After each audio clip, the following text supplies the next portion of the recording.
Halo and welcome back, teman-teman netizen atau warganet yang saya hormati semuanya. Di konten kedua hari ini, saya ingin membahas tentang timnas Indonesia yang akan kedatangan pelatih baru yang diberitakan Patrick Kluivert. Tapi selain itu juga, kemarin ada berita yang beredar bahwa Patrick Kluivert akan ditemani dua asistennya. Yang pertama namanya Alex Pastoor, dan yang kedua namanya adalah Denny Lanzat. Nah, ini adalah kabar baik, karena seperti yang saya jelaskan di konten sebelumnya, bahwa Patrick Kluivert karena memang tidak punya rekam jejak yang meyakinkan, maka dia perlu yang namanya tim pelatih. Dan dua asisten pelatih yang diberitakan akan gabung dengan Patrick Kluivert memang punya rekam jejak yang menjanjikan. Walaupun menurut saya rekam jejak tersebut adalah di level klub.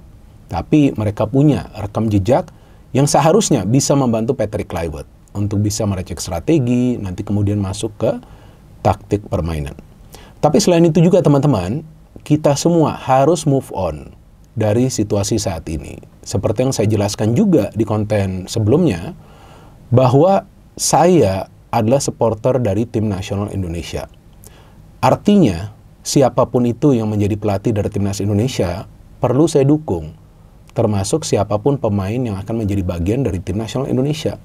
Karena mereka akan berjuang agar tim nasional Indonesia kita bisa mendapatkan hasil akhir yang positif.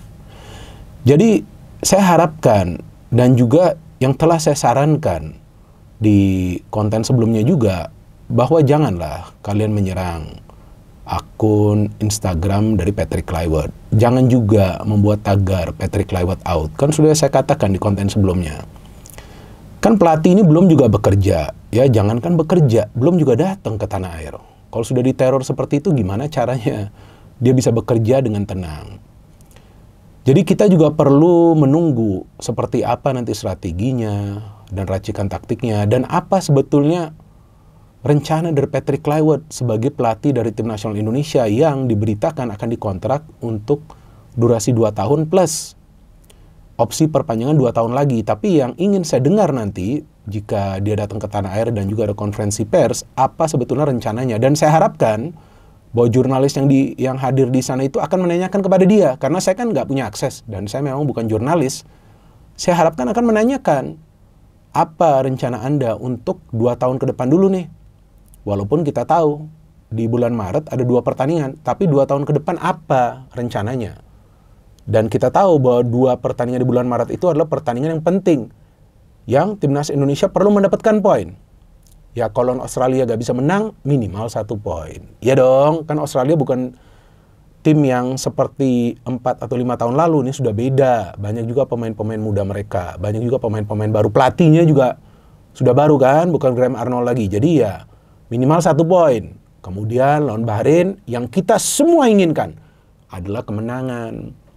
Jadi saya pikir dalam hal ini, 2 asisten pelatih dari Patrick Kluivert ini perlu membantu dia. Caranya seperti apa? Caranya adalah riset dan riset dan riset.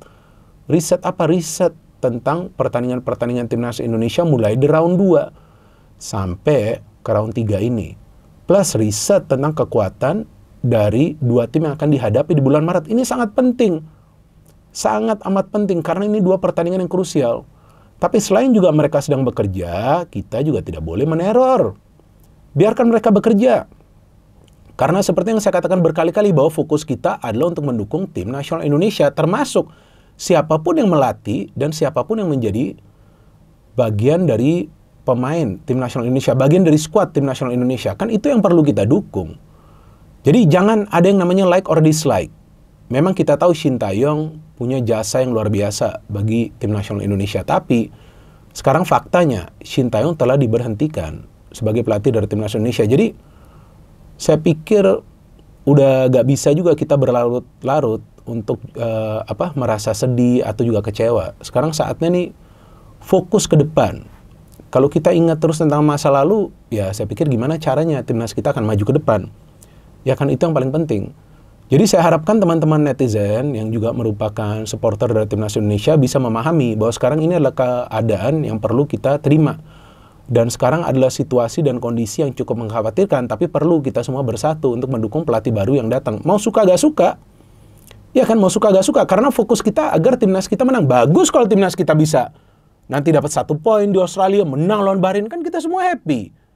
Ya kan, daripada sekarang kita teror sana, teror sini, kita buat narasi-narasi yang negatif tentang pelatih baru ini yang rencananya akan datang nanti tanggal 11 dan akan diperkenalkan tanggal 12. Wah, gimana bos caranya dia akan bekerja? Karena saya masih ingat awal juga pada saat Sintayong mengambil alih timnas Indonesia dalam kondisi terpuruk. Ya kan? Saya pun ragu. Apa bisa pelatih ini mengubah situasi dan kondisi yang sekarang terjadi di Indonesia dengan timnas Indonesia pada saat itu dibantai sana-sini, ya kan? Di kualifikasi Piala Dunia. Saya pada saat itu ragu juga, cuma Sintayong membangun dari nol, atau dari minus lah, boleh dikatakan. Karena kan dia juga mengorbitkan banyak pemain muda, dia coba untuk membuat kerangka tim. Nah, pelatih baru ini datang pada saat fondasinya sudah ada.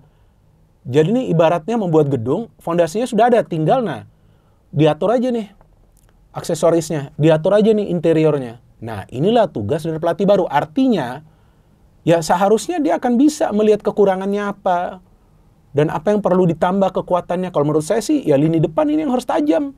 Walaupun bawasannya masih bisa mencetak gol dari second line atau final line, tapi lini depan kita harus tajam. Dengan harapan kita tahu Oli Romani akan menjadi bagian dari tim nasional Indonesia. Dan seperti yang berkali-kali saya katakan, tambah terus pemain diaspora Indonesia. For me, no problem. Karena ya mereka lah yang bisa meningkatkan kualitas permainan dari tim nasional Indonesia. Jadi jika dikatakan Boy Sintayong terbantu para pemain diaspora, ya pelatih yang sekarang ini akan melatih juga terbantu dengan para pemain diaspora Indonesia. Sama, gak ada bedanya bos. Karena kalau gak ada pemain-pemain yang sekarang bermain di abroad menjadi bagian dari tim nasional Indonesia, gak mungkin akan bisa melangkah sejauh ini. Jadi sama juga nih pelatih baru Patrick Kluivert akan juga terbantukan dengan materi pemain yang bagus.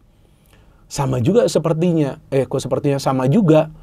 Sepertinya nanti pada saat akan ada tambahan-tambahan pemain, ya artinya kan akan semakin kuat nih timnas kita. Dan kondisi yang sama juga sebetulnya kan di timnas Indonesia U20 dengan adanya Jan Schraven. Walaupun kan para pemain keturunan yang bermain di timnas U20 kan tidak sebanyak ya, seperti di senior atau para pemain diaspora atau yang pemain bermain di abroad lah.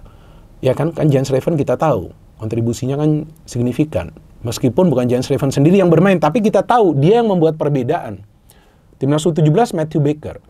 Jadi memang hadirnya para pemain kita yang bermain abroad, yang bermain di luar negeri, itu sangat penting bagi timnas Indonesia kita. Maka itu besok rencana saya kalau jadi, saya akan collab ya dengan Yusa Nugraha ya. Yusa kan sekarang lagi berada di Belanda. Kan saya mau nanya juga nih dari dia informasi apa lagi nih. Informasi yang dia dapat nih tentang tambahan pemain-pemain diaspora yang nanti akan menjadi bagian dari timnas Indonesia. Apakah itu di senior, U20, atau mungkin juga U17. Karena U17 nanti kalau lolos ke Piala Dunia, kan perlu juga ditambah dong para pemain yang bermain di abroad. U20 juga sama, kalau lolos ke Piala Dunia perlu juga ditambah. Tapi targetnya sekarang fokus dulu di Piala Asia. Nah bagi senior, kan memang nih akan diproyeksikan untuk lolos ke Piala Dunia, atau memang sudah berada dalam jalur lolos ke Piala Dunia. Dan memang keinginan dan harapan kita semua atau mimpi kita semua adalah agar lolos ke Piala Dunia. Itulah yang saya katakan, yang saya tunggu adalah prestasi. Karena pergantian pelatih ini adalah untuk sesuatu yang lebih baik, bukan sesuatu yang lebih buruk, ya dong. Masa sih mau downgrade permainan timnas kita? Maka itu yang saya harapkan, permainan juga rapi. Ya, kalau permainan indah itu beda. Itu tergantung nanti. Ya, lawannya siapa? Kalau lawannya tim yang lemah, ya wajar permainan timnas kita kelihatan indah. Tapi yang penting rapi, kolektivitas terjaga. Dua asisten pelatih yang akan membantu Patrick Kluivert ini harus benar-benar riset, harus membantu dia. Karena Patrick Kluivert ini kalau saya lihat sosoknya oke. Mantan pemain timnas Belanda, walaupun dia akan sulit juga di awal-awal datang ke sini untuk melatih. Tapi dia perlu mendapatkan support dari dua asistennya. Dan kita sebagai supporter timnas Indonesia, kita perlu menunggu dan melihat nanti hasil dari racikan taktiknya seperti apa. Tapi bukan tugas kita untuk menjudge siapapun. Ya kan? Itu yang selalu saya katakan. Ya, nggak boleh dong, nggak fair juga kalau kita main menghakimi orang lain. Jangan. Ya, ini adalah waktu yang cukup mengkhawatirkan bagi timnas kita. Bagi saya khususnya sebagai supporter.